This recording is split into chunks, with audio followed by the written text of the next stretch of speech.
All right, let's get back to this and try to wrap up for tonight pretty quickly. But I think we're making some good progress. So before the break, we just got the tests running for the first time.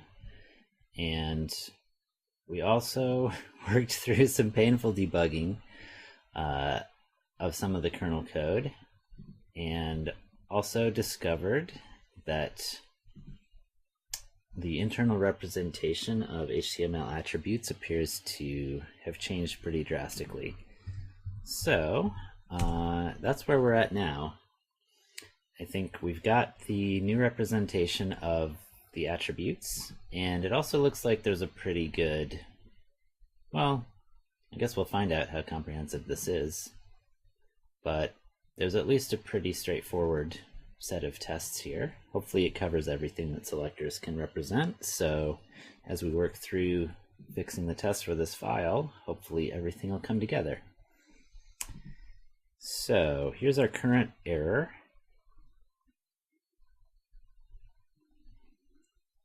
We are expecting object with field key, but we're getting this object that we were seeing earlier, which has an A2 field, title, and then the value is in here. So I guess let's try writing this new decoder.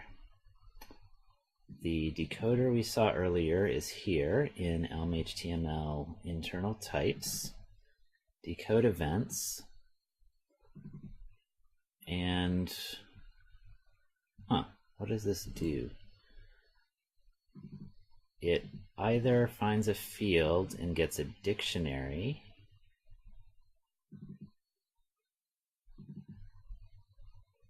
or it succeeds with an empty dictionary. Okay.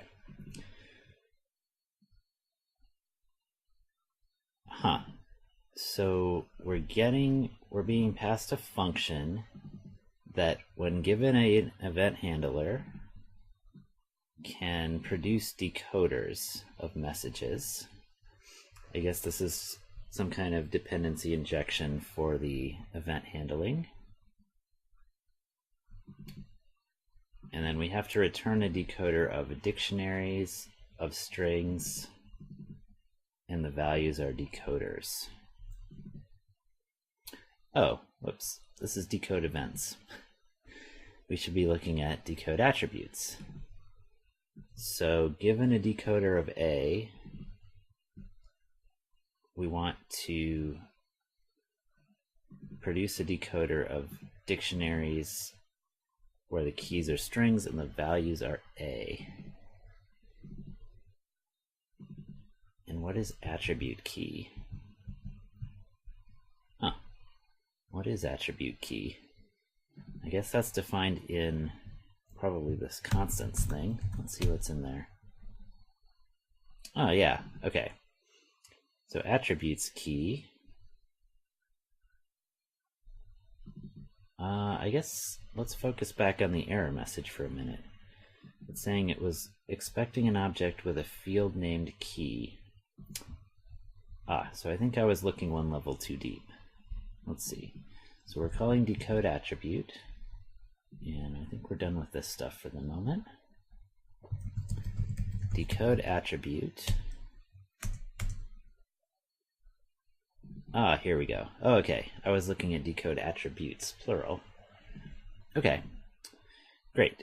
So field named key, and there's a whole bunch of cases here. Okay, well, key is the main problem. So I guess we're looking for the string, which is the name of the attribute, and here it's just called n. I'm hoping this is not, I'm hoping n is actually just the literal name of this field in debug mode, and it's not a identifier which is generated by Elm compiler and might be different. I guess we'll find out. I guess we can look in the elm-html source code briefly to verify that once we get this working. So I guess, let's see. So here's the object. that's A2, and the field is n, which contains the name of the attribute. So I guess we stick n there. Let's see what our next error is.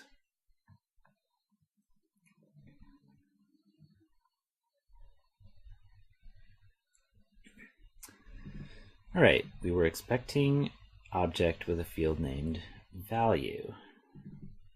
What does it do with the key? If the key equals attribute key, which it doesn't, namespace key, style key, event key, those were all from these constant files. Otherwise, decode value,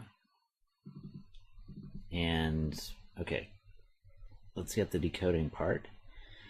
So here, the value that we want is in the O field, and then inside the A field of the O field. So let's use at, and it's inside of O in the field A. All right, let's see how that goes.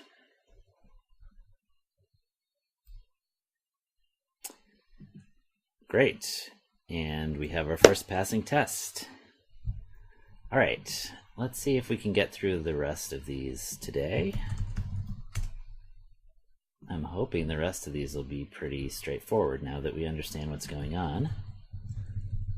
And also, I guess we can kind of pay attention and make sure that all of this code has coverage. Actually, let's just comment this all out temporarily and make sure that we have test coverage to bring it all back in before we're done.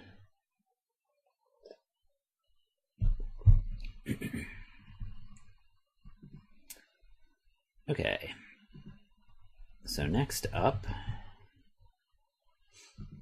test works for things like value, which are technically properties. All right, I don't know what that means, but I guess we're going to find out.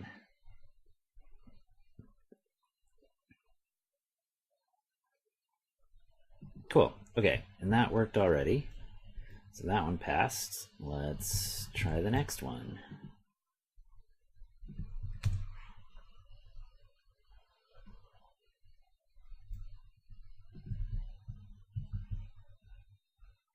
All right, that one passed too. Let's try that, and let's do both of these, and then we'll go into this describe next.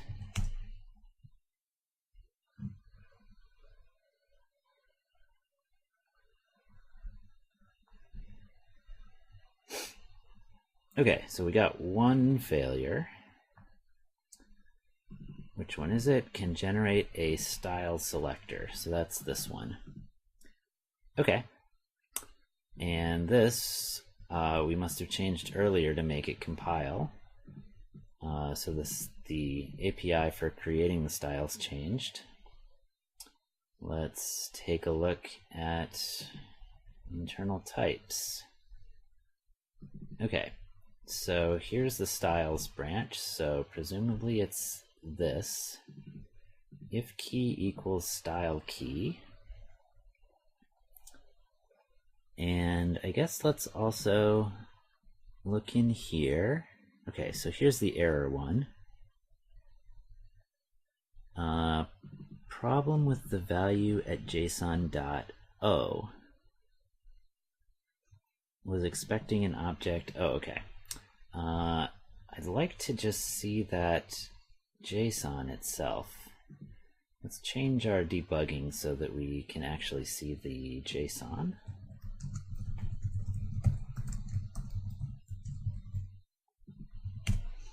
And give it another run.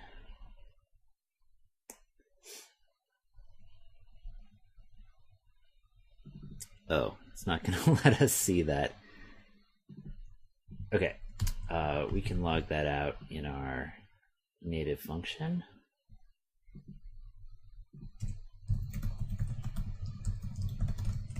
And I guess we'll get some nice color highlighting as well, doing it this way.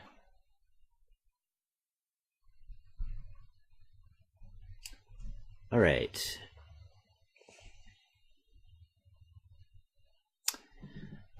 Okay. So the difference for the style here is that it's apparently A1 at the top level constructor instead of A2.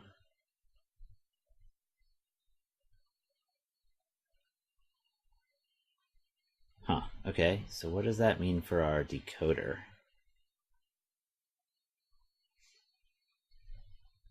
Here we just had n.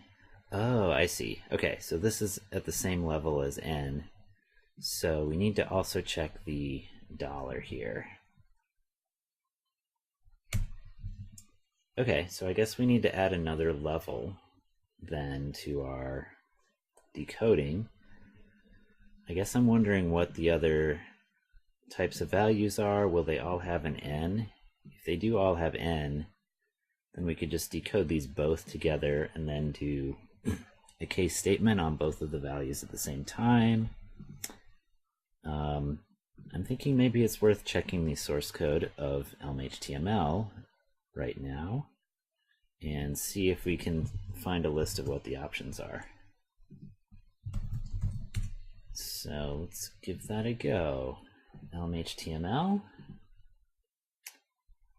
And what? Oh, this depends on Elm virtual DOM, I think. I think is at least how it used to work in Elm 18. So attributes, let's look at style actually, because that's the one we're looking for now. Oh, okay, so style is handled kind of as a first class thing in virtual DOM. Okay, so let's follow and see if we can find the implementation of style. Virtual DOM, I'm assuming, does not come from this repository. No, it does not. Okay, so I think it's in the virtual DOM package. Whoops.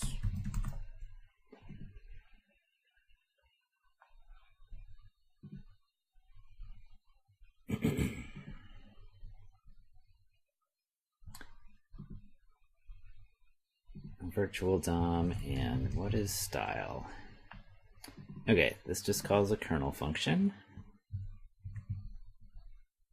So let's go there.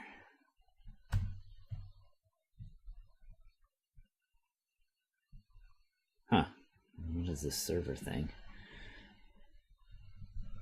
All right, so style is this. Huh, interesting. Okay, so it looks like these are constants that are going to be kind of generated by the Elm compiler. They're not always the same value.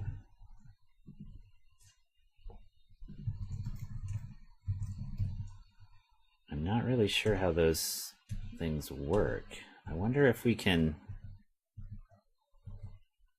I wonder if these are private to this kernel module, or if we have access to it. I guess hopefully in debug mode these should always compile to the same thing. I guess we should add this to our to-do list. Whoops. Where did this go? All right. Let's put this in our to-do list. Move one by one. Okay.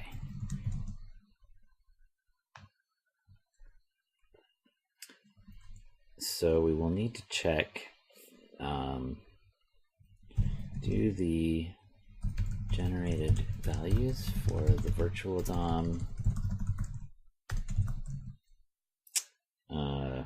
What are these even called? Tags.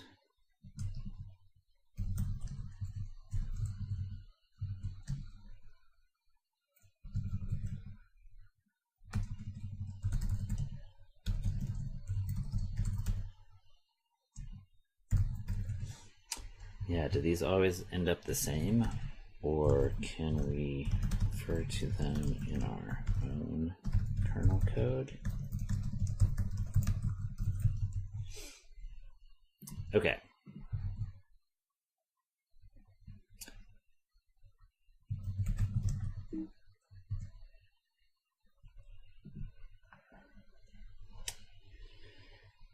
So I guess that at least gives us the list. I'm assuming if we search for, whoops, F, oh I see, Command-Shift-F in Visual Studio Code searches the whole project. I keep pressing it here in Firefox. Okay, so we have event, style, prop, adder, ns, event, prop. Okay, so these look like what used to be the strings here. Internal key, I see. Okay. So for style, this appears for now to be A1. And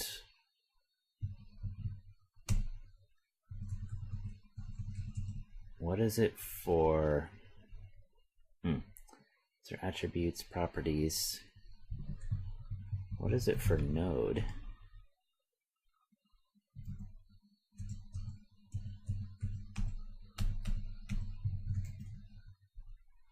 Node ns.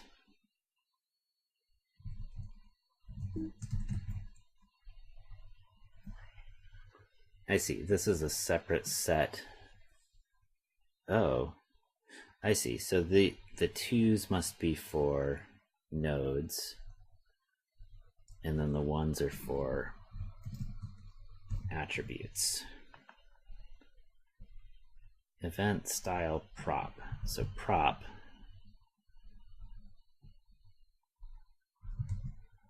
is this other thing. Okay, so I think we should add that. Prop key string, prop key equals A2 is what we're seeing here. And we'll say internal key for, oh, all of these are wrong. These documentations are wrong. Internal key for attribute properties.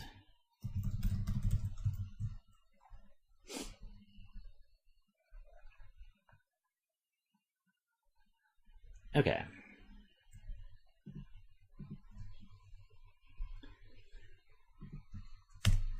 So I guess we need to decode that first.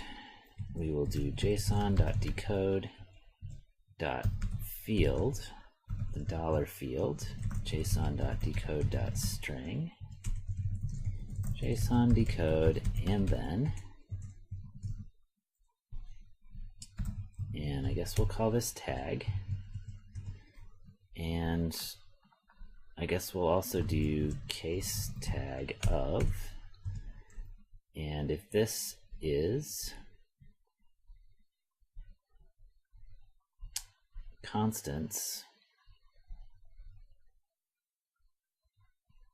yeah, I'm going to add an as here, constants.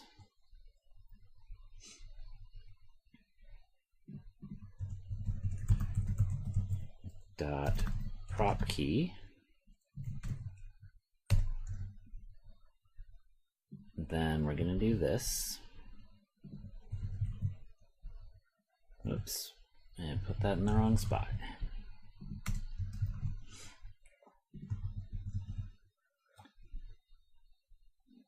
And I guess we also need the key, which we need to get from here. So we kind of need two things. So we need JSON decode.map2. Here's the function we're gonna use. We'll get the key, and we'll get the value.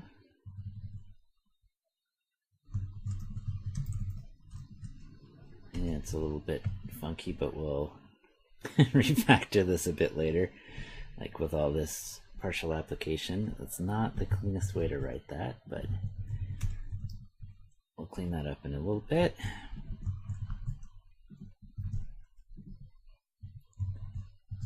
Okay. So now we're going to decode two things here, the n and then the value. And I guess technically we should probably be checking the dollar field or the constructor tag for the O object as well, but we'll deal with that if we need to. Okay, then our next one is constants dot. Which one was this? The style key. Okay, and let's do that in a minute. For the moment, let's just see if this will compile. Well, it won't quite yet because we haven't handled all of the cases here. Oops, are we missing a parentheses? What's wrong with this? Constants. Oh, I see. We can't match this way. Okay. I guess that's why it was done with if statements. If tag equals this, then we'll do that. Else, and previously the fallback case was prop key, but now I guess there's an explicit constructor for it. So I guess otherwise we want to just fail. JSON.decode.fail, unexpected,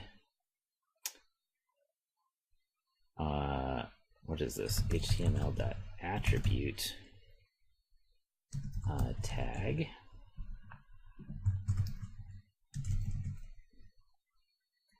And we will include the tag itself. Okay. Cool. So hopefully the same single test should fail, and then all the other tests should pass. Cannot find constants.prop key. We forgot to expose it.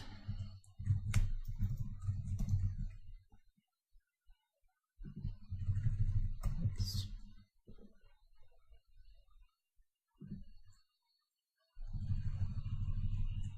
And I guess we'll split that one.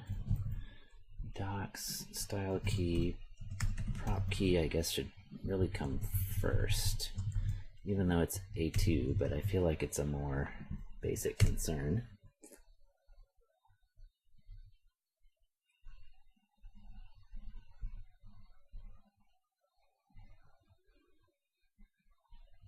Okay, so still one failure, which is the styles failure, and everything else passes. Great. So with that, let's add our second case. If tag equals this, then, and the JSON for this new one, N is the name of it, and O, I guess, is the value. Not sure why these fields are called N and O. I guess that's another thing I was curious about here. So this is called key and value. So I guess this is another thing that the compiler itself is obfuscating. So these might also not always have the same values. I guess we should add that to the to-do list. Okay. And same question for the virtual DOM internal field names.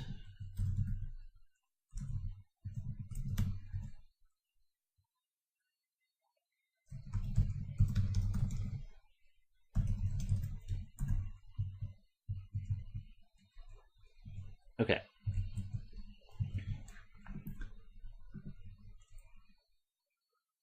So in this case, we need both of these names, and we're trying to construct this, a styles type Where is that type defined?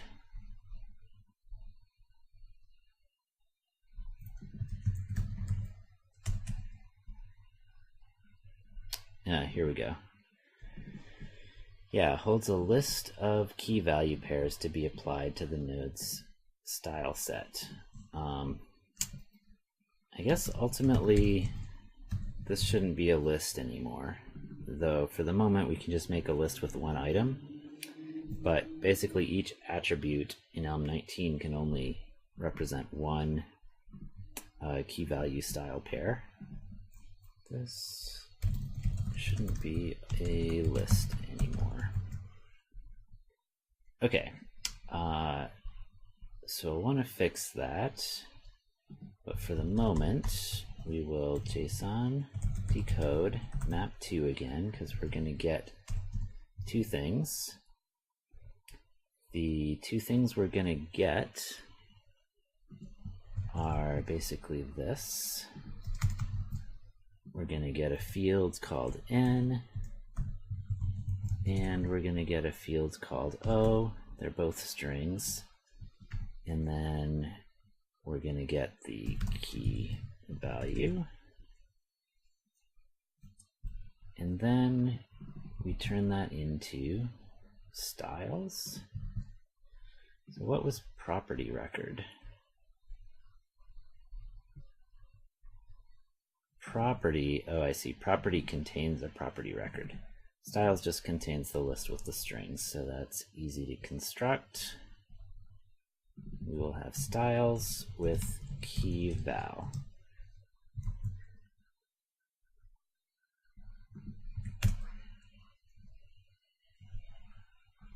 Oops, and this is an else if.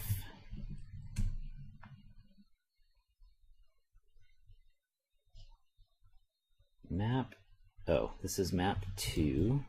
So this function has two arguments. We're giving it two decoders.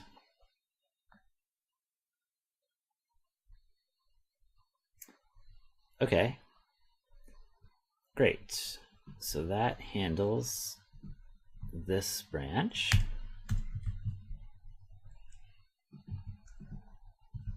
All right, let's try our next set of tests. So we've got this describe. Let's just pull on the first one.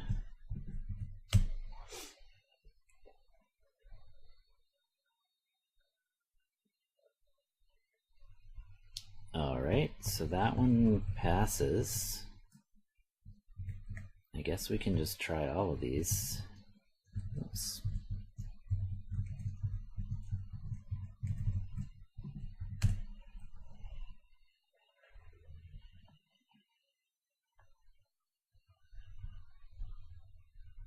Okay, and we got two failures.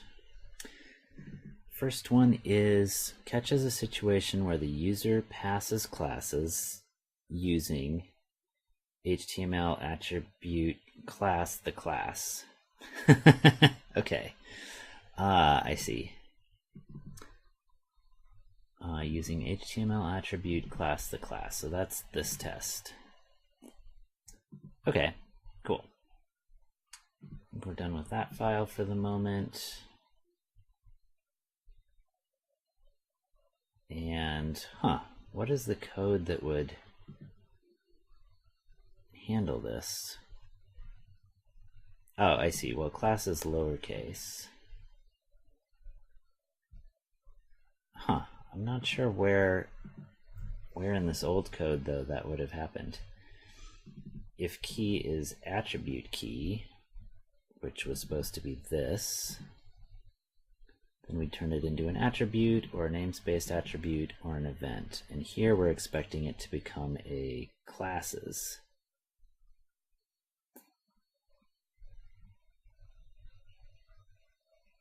So I'm wondering what I'm missing here.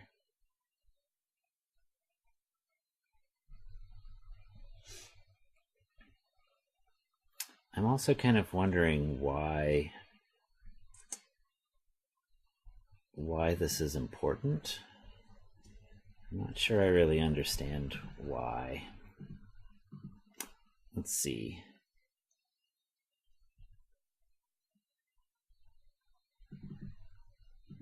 Oh, I don't have my plugin on here. Okay, let me add this plugin to VS Code.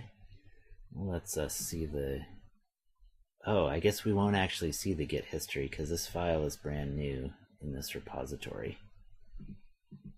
Okay, let's go to the elm-html-test library and look up this test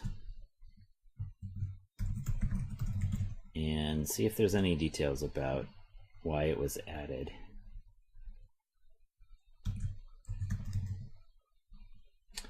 All right, so test attributes here, and we want the annotations on. Oh, these are all added in one big block. Make sure semantics around capturing class attribute match that of the actual DOM. Huh, and all this stuff was added then.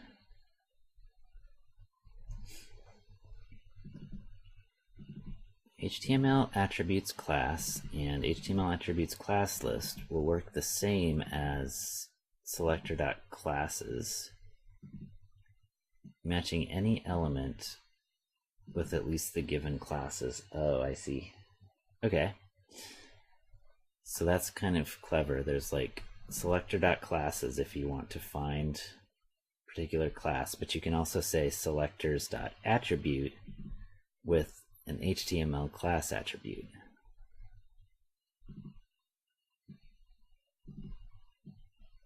I'm not sure I understand why we really want to support this stuff.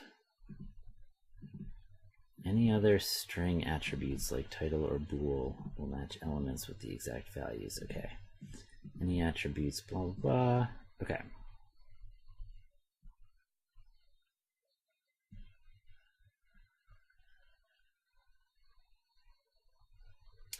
Yeah, okay. So this code makes sense. Where is this code happening, though?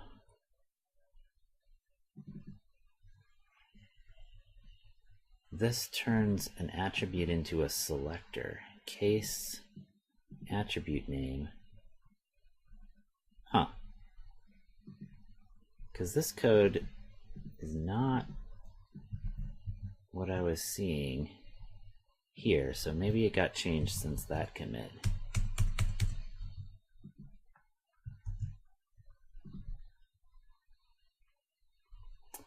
Attribute this.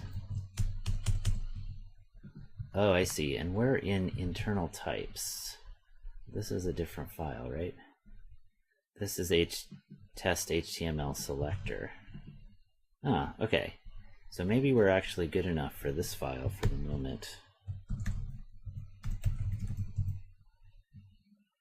Test HTML selector. Okay, here. And if we get attribute with key value here, then if it's class, then we should get classes. Okay, so this is the code that should be being exercised by this test, I think. And interestingly, Virtual DOM noticed this, I guess, and made it an entirely separate type of thing. Huh, okay. So maybe a lot of this code here won't be necessary anymore, because it looks like Virtual DOM is distinguishing these things at a lower level. Okay, so I guess the problem is we're not decoding A3, which is one of these other values in here. Adder, style, event. I guess it's maybe adder, because it's not, because prop was the previous one.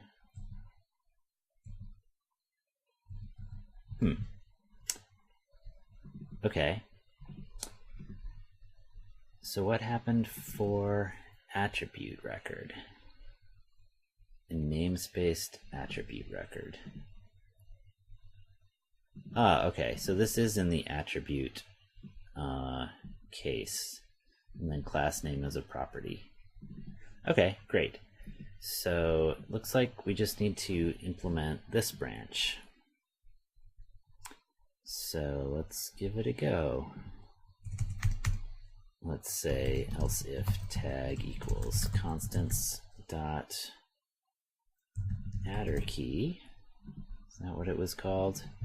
Attribute key, and this is a 3.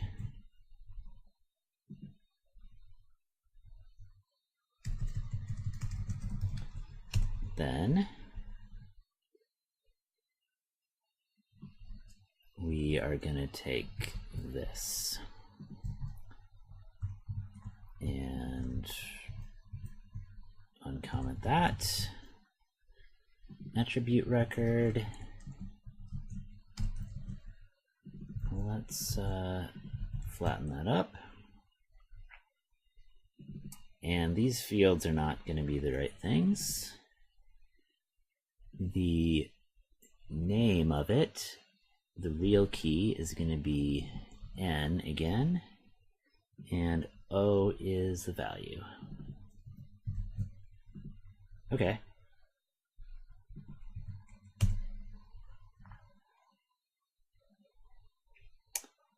Attribute key. Constants. I spelled constants wrong.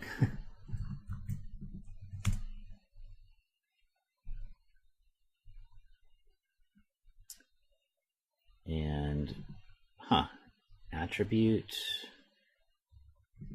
Oh, did I spell it wrong? No, okay. Oh, right, it needs 2 values. I see, okay. That's why this was done with map. Let's just make the 2 values here.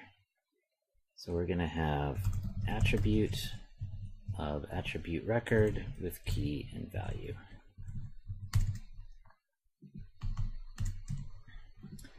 And that's how this should look also. Property with property record of key and value. Just like a little bit more explicit of an approach of writing that out. Hey, great. Okay, cool. And that is all of our tests here. Okay.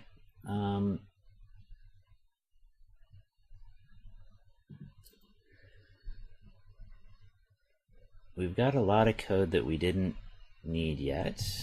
So we finished this code. Events, I definitely know are going to be tested somewhere.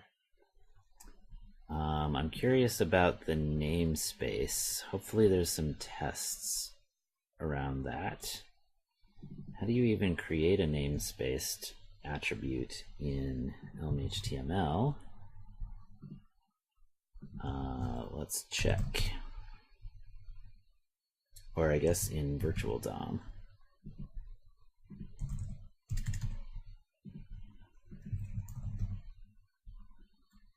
Here we go, node ns. So let's see if any of the tests use node ns. Nope. Okay, so it looks like this branch might not have any test coverage. Oh, it's attribute ns. Yeah, attribute ns for making namespaced attributes.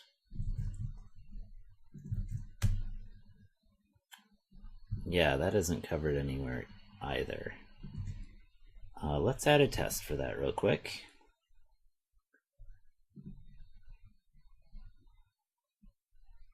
So let's add that here, test for can generate a namespaced attribute selector. Okay, so we are going to have adder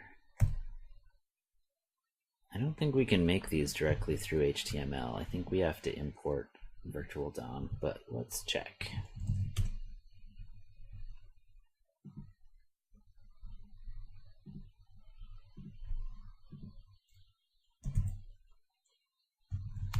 Yeah, I don't think we can. So let's get virtual DOM in here.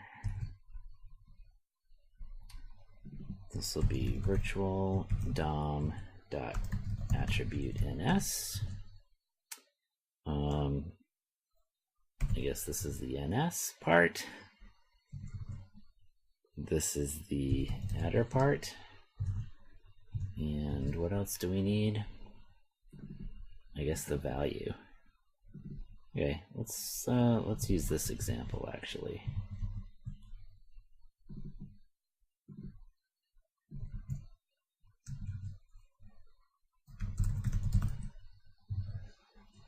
Okay, so we'll get that selector dot attribute and expect dot all, or I guess just expect equal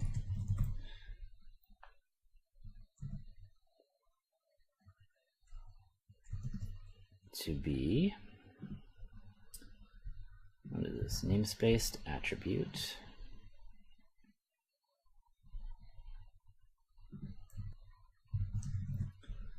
And what is the namespaced attribute record? That has this stuff.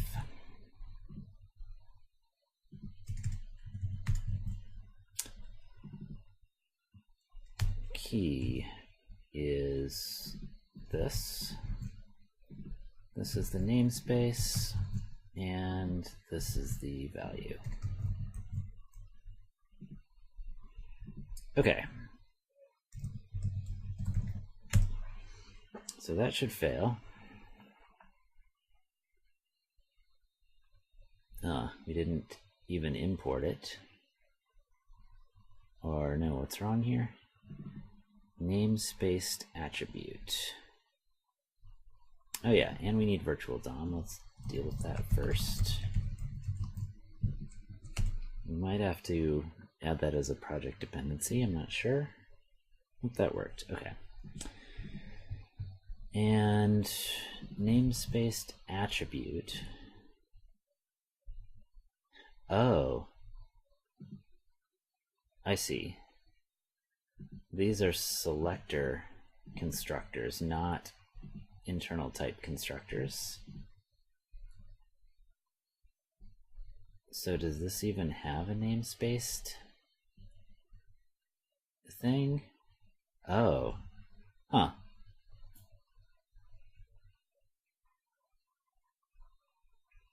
I guess it currently doesn't handle it at this level.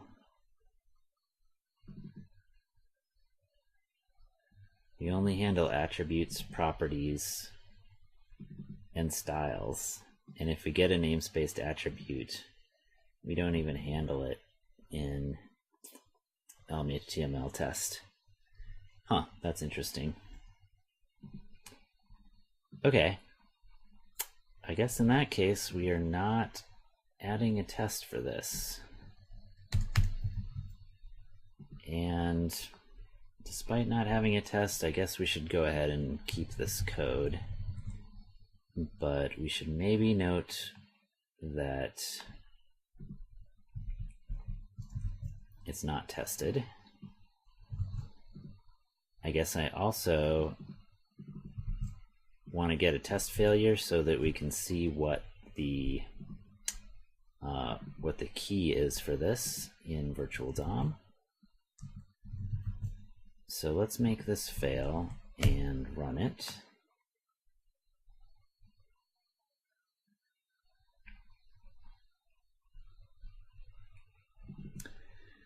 Okay, so this is A4, is apparently the attribute namespace one. And now, if we get that, and I guess what order were these all in before? it was attribute first, then attribute namespace key. So that was here. This was after those or something.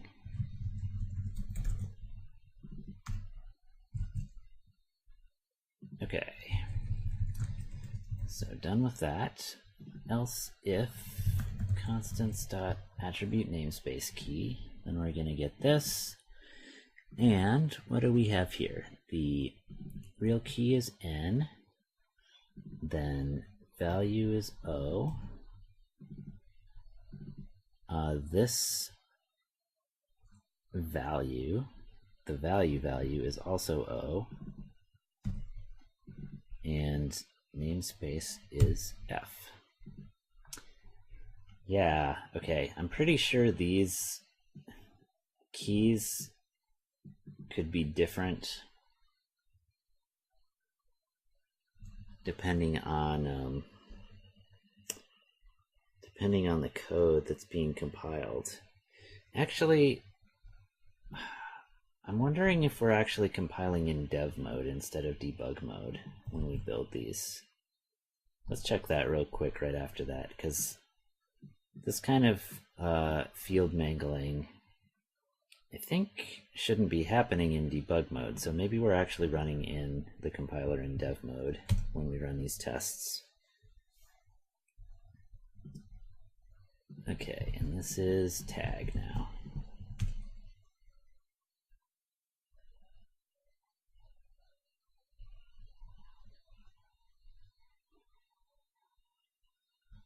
Okay, and that parsed okay, it got this. The key is that, that's the namespace, the value is example.com. Okay, and that handles that, and I'm pretty sure that the event handler code is going to be covered by other tests. There is events test here. So I'm sure this test will cover that remaining commented out code. So I think we're good for the moment, and I think we should start wrapping this up.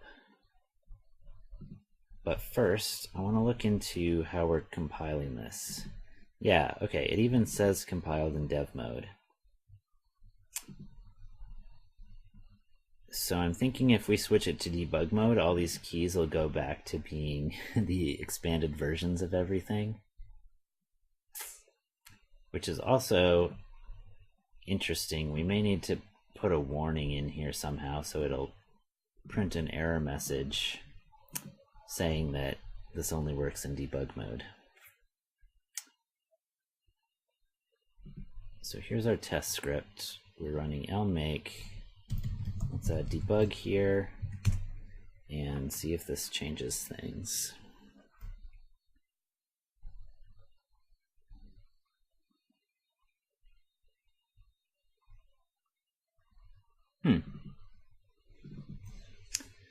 It didn't actually change anything. These values are still all A1, A2. These field names are still N and O.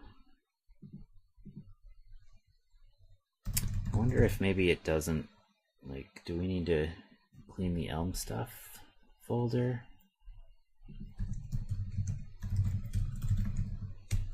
And I guess let's also remove this Elm stuff. And let's also remove tests Elm home. All right, let's see how this goes.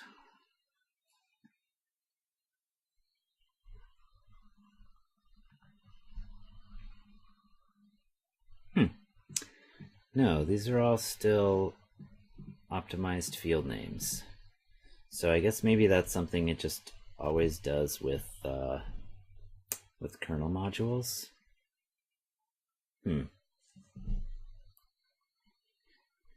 Yeah, I'm curious what it's actually doing, because I'm worried that these field names are based on the Elm compiler trying to optimize the field names to the fewest characters, in which case Evan's talked about it using an algorithm that looks at the frequency of usage of all the field names, and it'll assign them different identifiers based on their frequency of usage in the code, which means that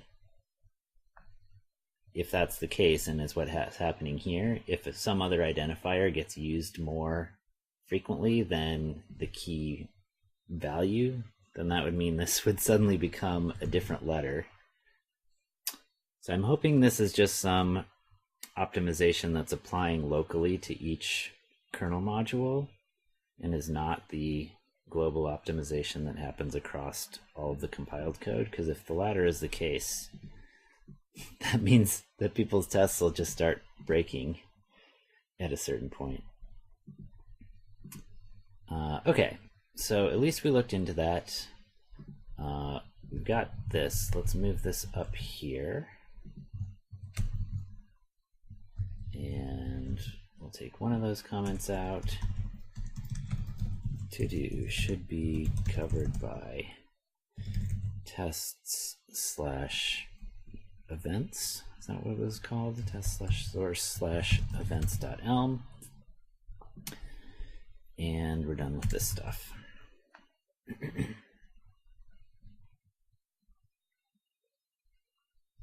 And the other thing I wanted to do was just keep those in the right order. So, okay, we're done with console log. For now, at least, that was useful. We'll probably want to put it back for debugging in the future. Constants. We added here. Oh, I spelled this wrong. Constants has prop key.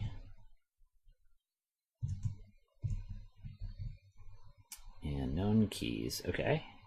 So that's all in progress. To do. This shouldn't be a list anymore. Great. Let's add it to our to-do list.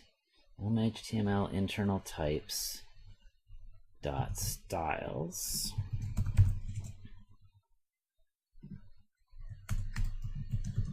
elm-html internal types dot styles should become style and no longer take a list. Okay, and then that's all good. This is all good. Oh, right, the ordering. The old order was attribute first, then attribute namespace, then style was next, then event, and prop was last.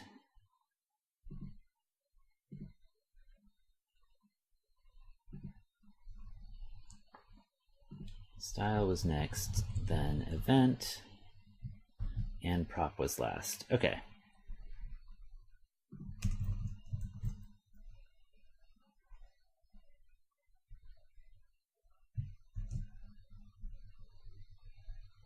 Cool.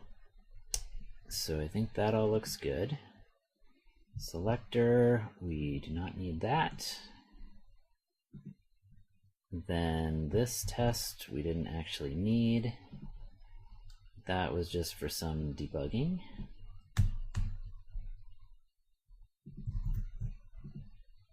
And if we run this now, everything that we have enabled should be passing.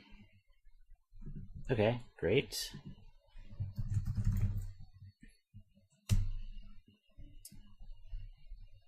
We are in here. That's our next thing to do the next time we work on this.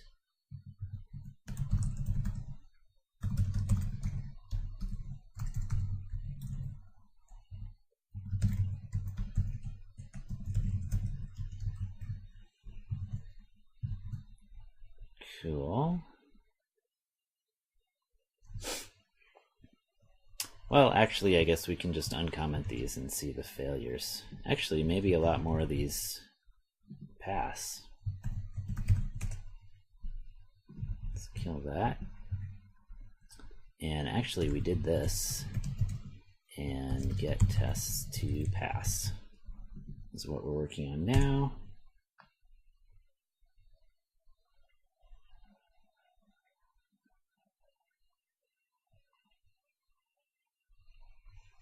Okay, well, we're down to 104 test failures. We do want to add that, and we do want to add this. And what was our last message? Great. Okay. Down to 104 test failures.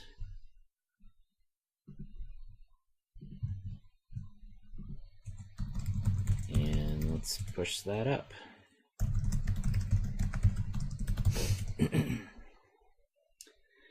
Cool. Well, thanks everyone who was hanging around, or the few of you that were hanging around tonight. I will probably be continuing this later this week. I might do a short stream in the week again to do a bit more work on this, and then we'll probably be continuing this on Saturday again. So yeah, I am sure I'll see a lot more of you, or those of you who are watching this after the fact. Look forward to seeing more of you live next time I have time for a weekend stream. So thanks. And also, once this Elm-19 stuff gets wrapped up, I'm going to be going back to hopefully doing a lot more kind of introductory, friendly, or fun topics and projects beyond this kind of like deep technical Elm internals focused stuff, which I'm mainly just doing on stream to help motivate myself to schedule some time for it to get it done, because it's really blocking a lot of adoption of Elm-19, I guess, for people who have a lot of elm-html tests. So anyway, that's all for tonight. Have a good week, and I will see you all in the future. Thanks. Have a great night.